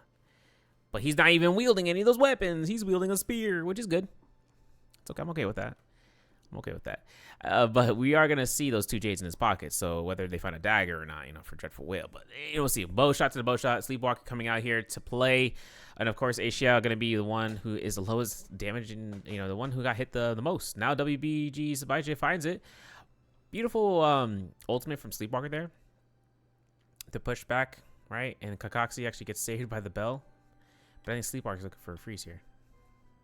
He finds it. Armpit to the face. Oh my gosh. Okay, this is 4-second freeze immunity. So Sleepwalker, the reason he can't do this again now is because Xiaonan is on him. And as you can see, NiHQ is with WBG's Baiji. So NiHQ, Weishan versus Weishan. A Xiao is in the backline with his fan. He's got ultimate, so you know what's going to happen here, right? Try to pressure this out, get some poke damage off of NiHQ, rushing towards Kakaxi, who finds a heal in the midst of danger. Goes straight into cannon mode. A Xiao now in the position here to use that RB fan, which deletes a good chunk of the HP bar, but maybe not to the extent, because NiHQ getting launched back here is now going to force Kakaxi to push back either Baiji or Sleepwalker. Whoever's the biggest threat. My book, probably Sleepwalker here, because he can freeze. As you can see, the focus is on Sleepwalker, and as he doesn't have a full cannon shot, Kakaxi will look towards and going back to swarm mode. Now, Aisha really is that person that can push everyone around here, but he's waiting for an opportunity where they're really out of, like, when I mean really out of a spot, that means that they're forced in a spot where they can't do anything to move by just attrition of their ultimates deforming, or for them to like this is a perfect example of what I mean, because Yorohime adores when the fairy Shen goes into the sky or tries to go to the sky, because this is a burned burst. This is a burned escape for her, for the mech. So for that, Aisha will look for a reposition now. See Xiaonan goes ahead, gets a close position. They're locked into the spot. And Aisha could look to try to keep the damage off of Baiji, but or not Baiji, but towards Xiaonan. But there it is. Finds for it. NiHQ is in a bad spot where he can't escape. Fairy Shen is his next target. Actually, Xiaonan's his next target as it comes out, but now Kakaxi has ultimate to come through, and this is where the counter ultimate comes into play. F2 to keep Sleepwalker still alive. NiHQ down.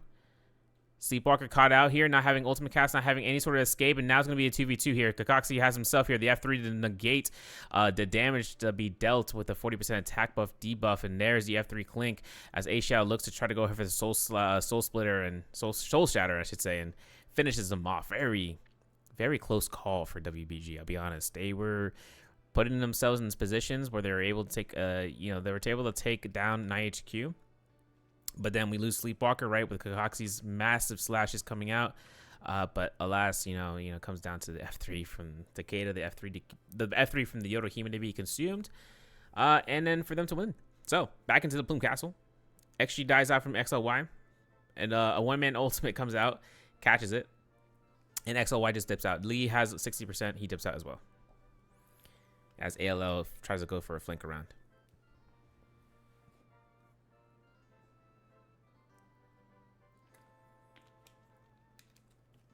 Now, somehow, some way, Wolves finds the Mystic Might. That's pretty cool from the Morse Blessing. But WBG outside of the Romiang up against BBE, who also won their Romiang. So this is a really strong burst point where we see Ben was the first person in and the first person out of this fight. And now Sleepwalker finds a freeze. Guaranteed bow shots. Confirm. Fat Milk goes for the swarm towards where Roy Shishi is to support his teammate instead of focusing the one person that can cancel out the ultimate. It's kind of a basis of, it's a based position, but Sleepwalker gets himself to the high ground. Looks towards the R&Bs. Just trying to burn this mech down. Nice chance for him to bait out, but he gets caught into this. Avoids it. Soul Bloom pickup. Fat Milk. There's no soul altar near here, so this chance fight happened because everyone showed up here. And now Sleepwalker from them exiting the Romiang. So now Sleepwalker finds it, gets a kill with him, Aisha as well, and they eliminate BPEs for millions just like that. They got one kill though off of Bai, but Bai is gonna have a chance to regroup with his team here. He's still in soul form though. They have to be smart about how they want to spawn this in, because Sleepwalker builds up that rage back pretty quickly. It's a Justina, especially with the Hong Sword as purple rarity. If he finds it in a warrior burst, guys, you don't understand the amount of pain that will be inflicted if enemies get grouped up for a free double freeze into a warrior burst every single time he has a chance of doing so. You don't know the amount of struggle that will come out of that is so immense. I'll just cry a tear. I'd shed a tear, because the moment that happens, or the whole team gets captured into an warrior burst in one fell swoop, is the day that's going to be a terrible day for rain. It's like 90 degrees. So 90 degrees Fahrenheit, by the way. So we can say like 34.5 CC or Celsius, whatever. But Kakaxi finds LXM in a spot where he can launch this slash. Looks at the face of danger, and LXM does go down here, and that's gonna be it. And they have Roman depletion, so there's no resible opportunity. They get full gear off of that end. But WG's buy go down for their first or second death, and the Vermilion is down, right? Holy smoke-a-rone. Sleepwalker finds these kills back-to-back with these kills, man. He is clean with this Justina. And, of course, you remember what I said. Copy and paste. If it works best for one comp, why not do it for yourself? And GG330 uses his V2 and then delays it, but I think this kill goes towards the direction of WBG as long as XCG doesn't try to go ahead and grief these guys outside the zone. And there it goes. A-Shao picks up the elimination. Vermilions is in the points to be considered. That BBE has been waiting this one out to delay it. And XCG is still waiting this through. They're even more waiting it out. They're waiting it out 2.0. They're trying to go for a res. Roy Shishi by himself.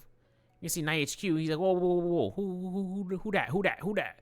I gotta grapple towards you, bro, because you looked at me a little bit funny. And Roy Shishi's like, yo, man, my name is Roy Shishi, not Roy Hihi. And they're like, man, I don't care what your name is, Roy Shishi, Roy BB, my baby, because you're gonna be mine in just a second as I pick up that soul bloom. NiHQ, it's fucking NiHQ has to really worry about whether or not this chase is worth it, though, because he has no vitalities, no healing berries, and the zone's closing in. So, he's looking for it, doesn't find any. There's no shop here either, so it's really the worst of two worlds. And Roy Shishi for 14K. Doesn't buy back bin. Maybe there's no soul. Oh no, they rezzed him. Nice.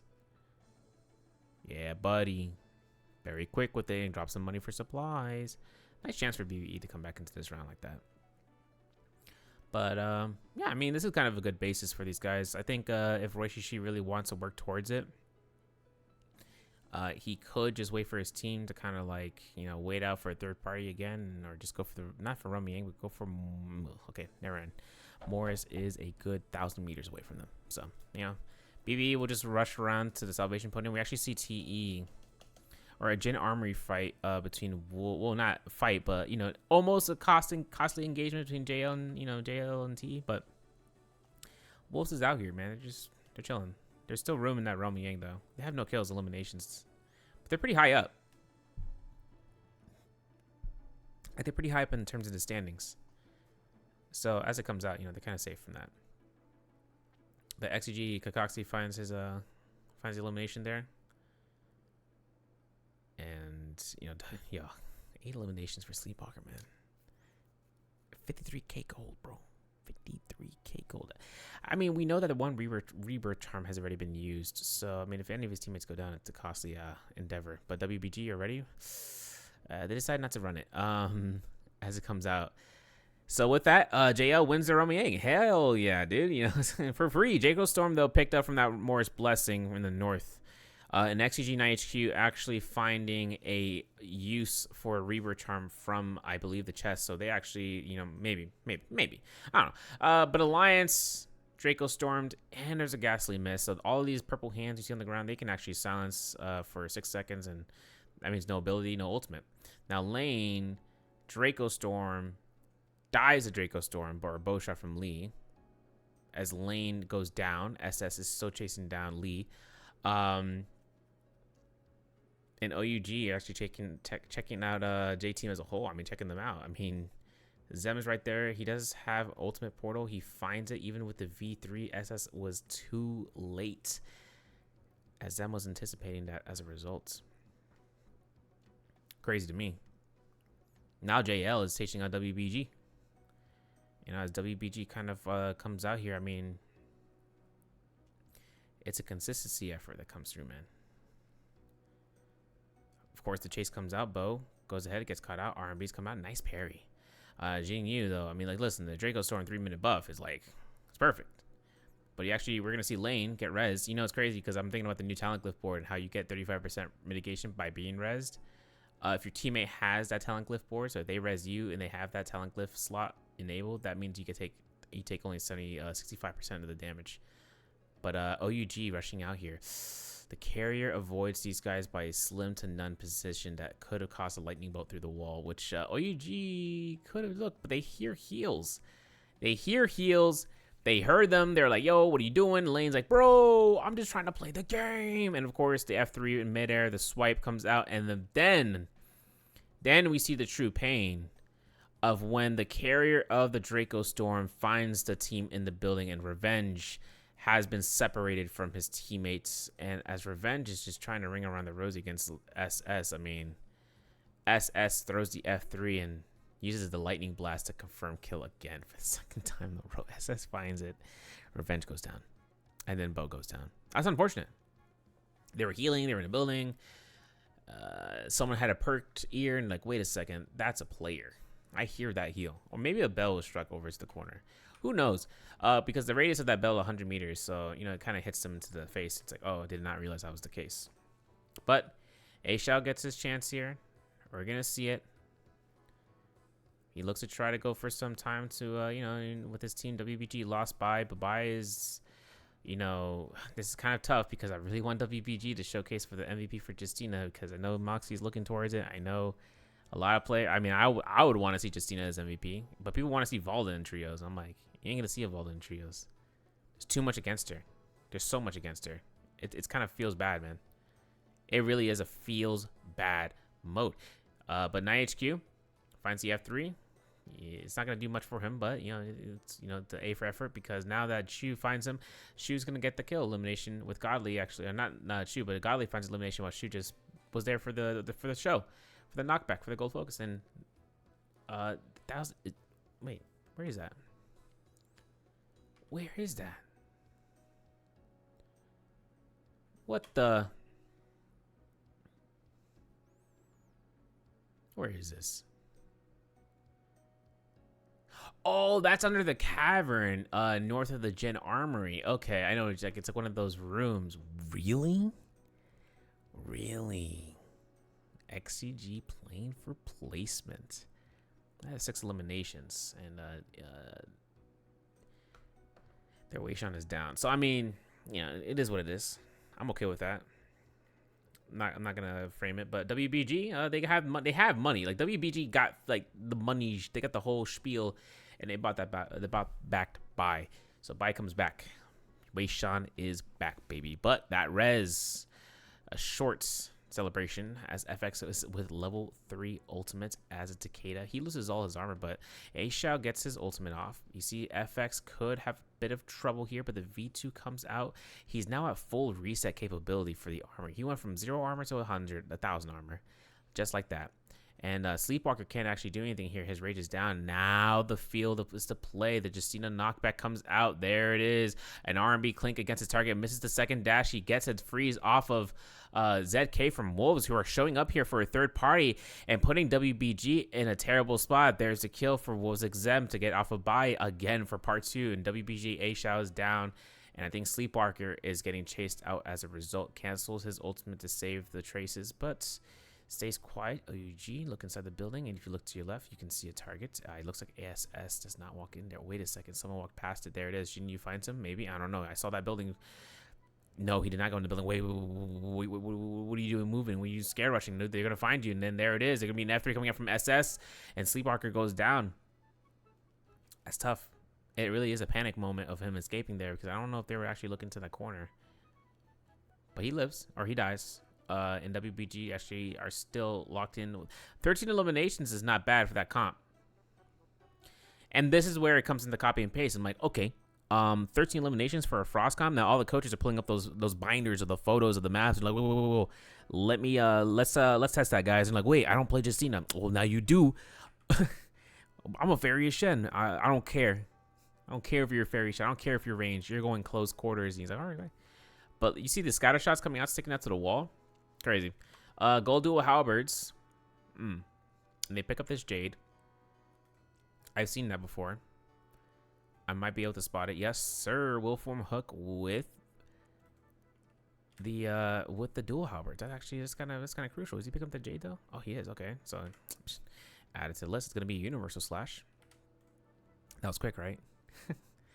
Which means that they have options. Oh no, oh no, Godly, please. And Godly has all the god tier jades too, right? So he has Hepta detach as well. I'm not sure if he has Phoenix. No, he doesn't. But he has Hepta detach.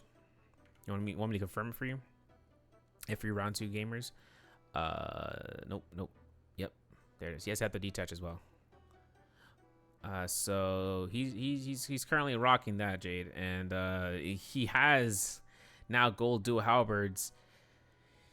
Oh man, switching into dual blades. He's actually gonna rock, instead of the health wolf form hook, he's gonna do the universal slash to just build up damage in a short amount of time. I'm okay with this. It's blue focus all the way through, and locking down is for chumps anyways, right? He also has a Hepta, so he's got to get that to a teammate at some state, because the confirmations for the Hepta just too good to be true, and having to pick that up it's good, but not if you're using a different jade, and definitely not if you're using a different weapon.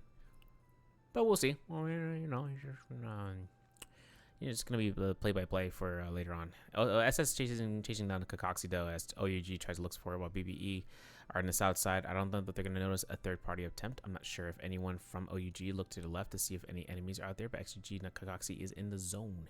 He's in a weakness escalation, so it's only a matter of time, and he's hiding in the bush. He could just just don't give him the kill. Don't give him the. Don't even do it. Don't even do it. Just don't. It's not gonna work. Not even that heal is gonna be enough. Yeah, he gave him the kill. He's just died in the zone. Don't even look past that point, because tournament play here. Don't give the +1s if you don't have to. I mean, they're looking for you. They're looking for him anyways, so they're just keeping this area. They know that he's somewhere north here. Like, there's no, the line of sight between this to here is so wide that one person could just spot him. Like, hey, they're over there, and then they find him, and it's like, whoa, pistol shot, boom, you know, and that's all it needs. All it needs is one confirmation of a small pelt, and it's a musket shot in this case, but they'll get the elimination. OUG picks it up for number 9. I see Jades, and I see Rip. The leaderboard. But OUG SS with that dreadful whale from earlier, as we saw in the build. Now we can take a look at the scene. What does Jing Yu have? Because Jing Yu, let's see if I can try to think about this on the spot. I can't remember. So let's take a look at the scene. Oh no, it's not that one. The one I just passed. Is it really Aurora Burst? Yeah, it is. That's tough.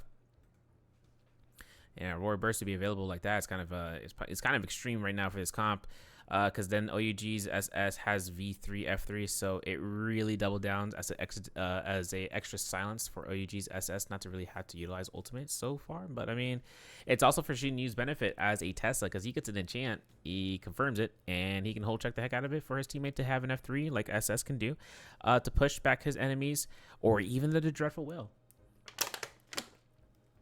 to then confirm a Dreadful Whale into an Aurora Burst. Don't tell me that's not scary, guys. That's a nightmare. I know players that would just push their chair back and not touch the keyboard because they know exactly it's going to be spammed out. But we'll have to see. 18 players still left to this point. OUG holding this Jin Armory spots as they can, while BBE's in the northwest, JJH in the east. 6 minutes left into this match. JL actually had the ballista. This is gonna be funny because J team is actually inside of the cavern. Remember that cavern that we saw last time? Well, guys, J team takes it. They took the cavern for themselves, you know. You know, like they're plundering that area by holding it. Jade's right here.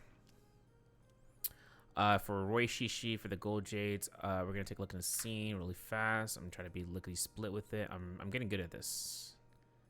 Like I said, this is practice for the NBPL stuff too. So like when I have this up to Legend across, it's gonna be a Dreadful Whale, okay, as well.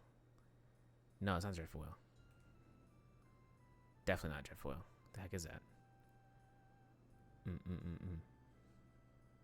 Word? I just missed it. It's 4 symbols.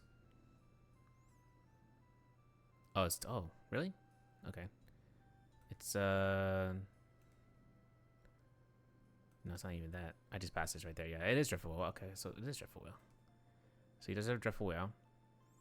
And on top of that, Fat Milk has. Is that Attack Jade? Yeah. Fat Milk has a. Apologies on this end. Feedback on this actually. See if you like this board. No, that's not it. Fat Milk has a I really missed that? I really missed that, huh?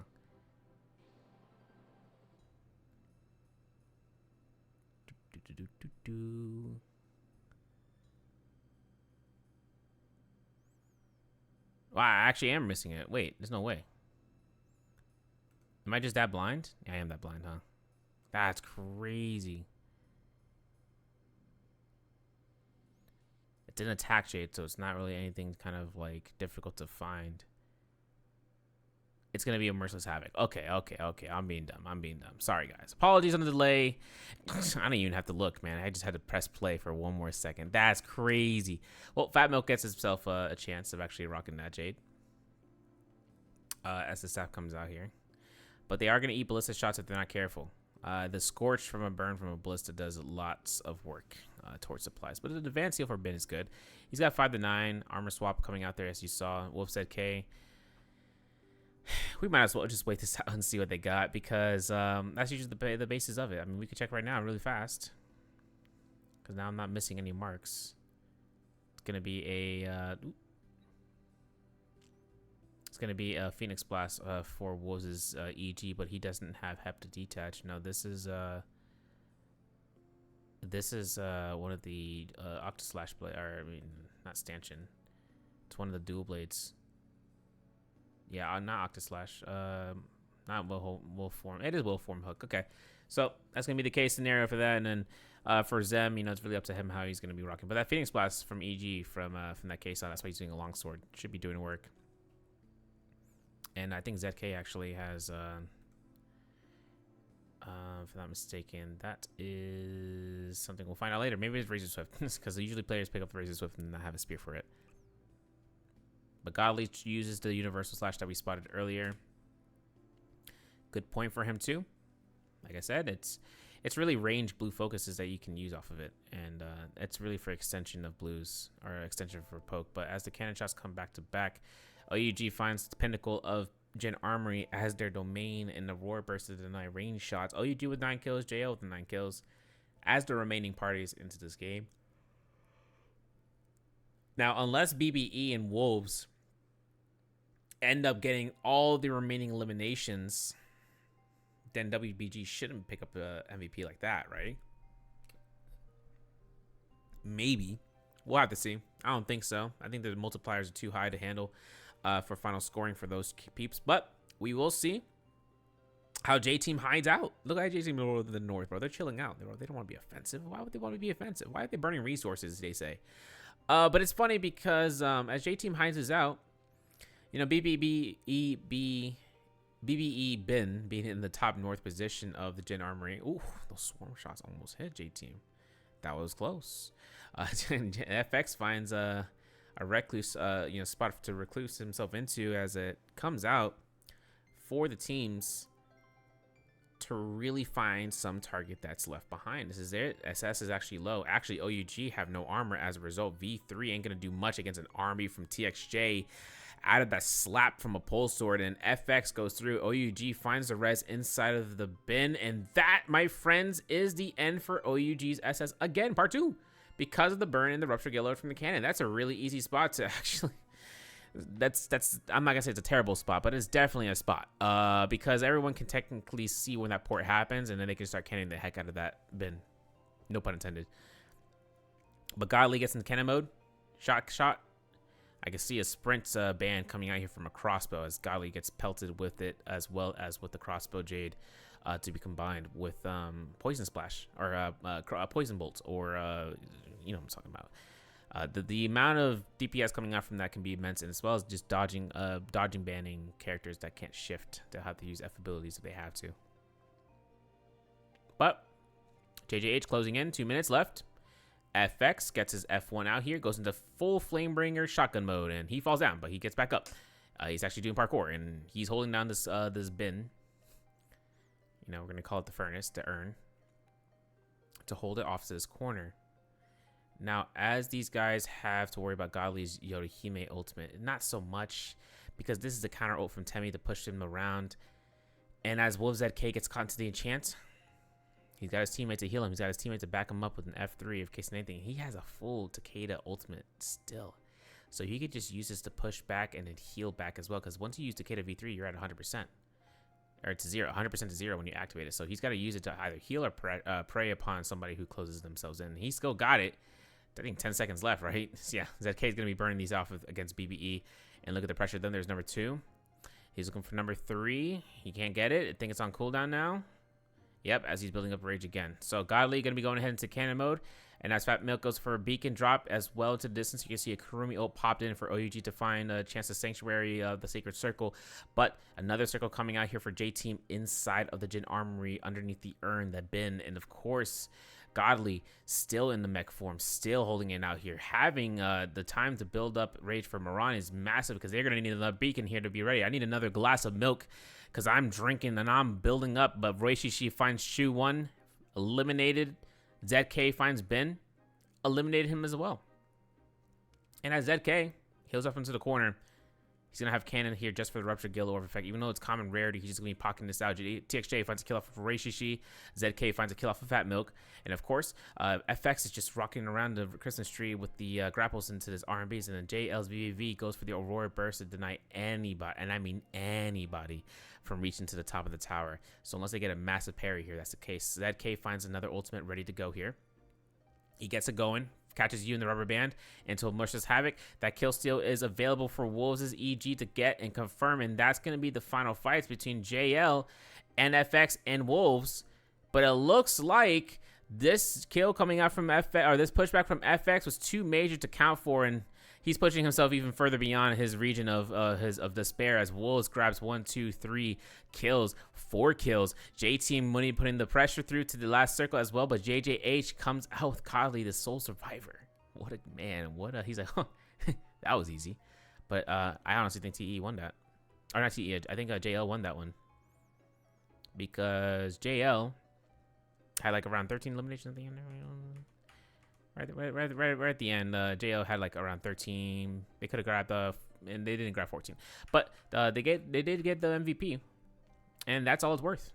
You know, oh, finally we get scores. So EWG with the 0-point game, Gale came. We had TE with 0.5, 3.8 for ALL, BBE with 4.6, 6 for GG, JH with 6.8, 7.6 for XEG, J-Team with 10.6, OUG with 12.3, 14.8 for WBG, Wolves with a 15, and JL actually found their 14th elimination in the final seconds there with 22.1. That puts them into the position that they are likely to want to be in, because this really just puts them higher and higher into the middle of the 6. We'll take a look and confirming that for the standings as Flute Salad starts to play. TE though, 42.3 at the bottom of the ringer, 45.6 for JJH in 17th, J-Team with 47.1. They were really camping it out at the end there for good value, of course. It just came to the conclusion that they weren't able to pick up any sort of side kills, as ultimates were being casted left and right. Cannon shots were being expended. I mean, they had everything to kind of worry about, to want to avoid, but it also came to the expense of just not being aggressive and losing outs and being in the fray of, being afraid to push, or rather just being in the fray of it all. So while they have to really step up their game to get at the bottom of the 6, we still have EWG to work it through, even on that 0-point game. WBG had 25.9, and that second game was their highest earning game with 13 kills. And they have 57 points overall, and their next opponent is JDG with 62.1. But middle of the 6, 62.1, 66.1. 4-point difference between BBE and such. 521's really getting chased up upon because ALO passes them, completely putting them to 11th place. Team Bout already performed. They're at 83.6, but JL passed them. So now JL's at 91.1. And you know they're kind of in the teeter-totter state, right? Top 6, of course. You know you're gonna see XGG Wolves, GG and OUG are going up against each other to the top of the leaderboards, but OUG captures their spot again, and they're holding that spot. They're not gonna let go of that. And so for that, that'll be the case scenario for I think conclusion for part 2. We will grab into part 1, I should say. We will grab part 2 to be rounds 3 through 4. Let me know what you guys think and seeing about this type of format, because I always like to see about what you would prefer. 3 parts or 2 parts, which is better, condensed for 2 rounds, or 2 rounds in general, or 2 parts in general for 3 rounds total. And with that, we will see this to be TXJ stats, almost 22k damage, and Pulse Sword was his primary weapon as it came out. You saw TXJ came out from the top floor with that R&B swing to knock out Takeda. It was clean. That was clean. But he was working with it, Blistering Edge as well as his secondary horizontal as a single hit blue focus. So let's take a look and see about how it ends up into round 3 later on for part 2. My name is Severio. Any comments? Let me know how I'm doing. Any comments, feedback. Give me feedback. DM me if you want to give me feedback instead of comments. You're like, hey man, something kind of weird. Why are you playing RuneScape music in the background, dog? Like that's just not cool. Play breakcore when you're doing this. I'm like, okay, type stuff. But anything of the nature of the sorts, just let me know. You know where to find me. And I'll see you guys again for part 2.